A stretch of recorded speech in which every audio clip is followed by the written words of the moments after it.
presented by Mathli Express Music.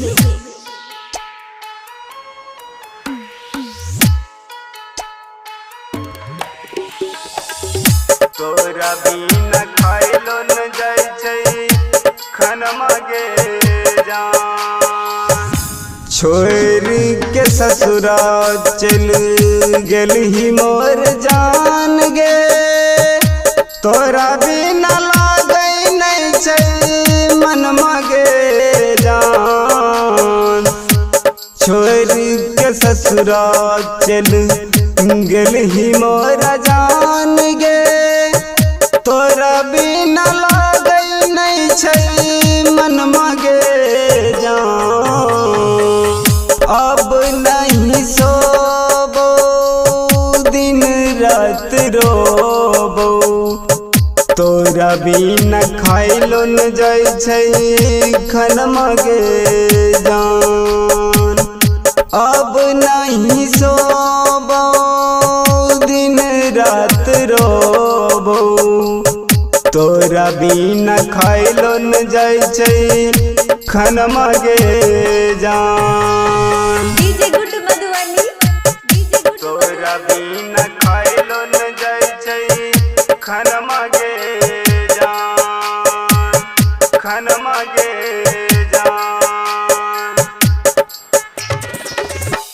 सब दिन देने रही हमरा तू आस गे।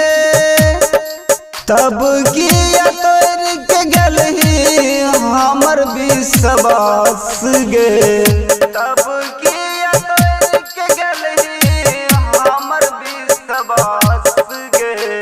सब दिन देने रही हमरा तू आस गे। तब किया तोर के गेलही हमर विश्वास गे। याद अबै छौ तोहर सुन मोर जान गे। तोरा हम मानै रहियौ दिल से भगवान गे। अब नहीं सोबो दिन रात रोबो। तोरा बिना खाइलो न जाय छै खनमा गे जान।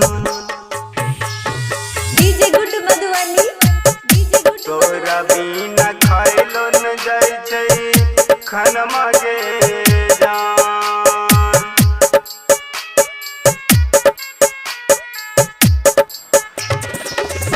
जब तहु करै रही हमरा से प्यार गे।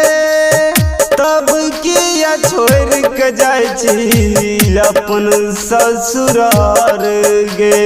तब किया छोड़ के जाय छी अपन ससुरार गे। जब तहु करै रही हमरा से प्यार गे। तब किया छोड़ के गेलही अपन ससुरार गे। नीतिया शोक खाई मरतौ जहारिया। छोड़ के गेलही ससुररिया गे जान। अब नहीं सोबो दिन रात रोबो। तोरा बिना खाइलो न जाय छै खनमा गे जान।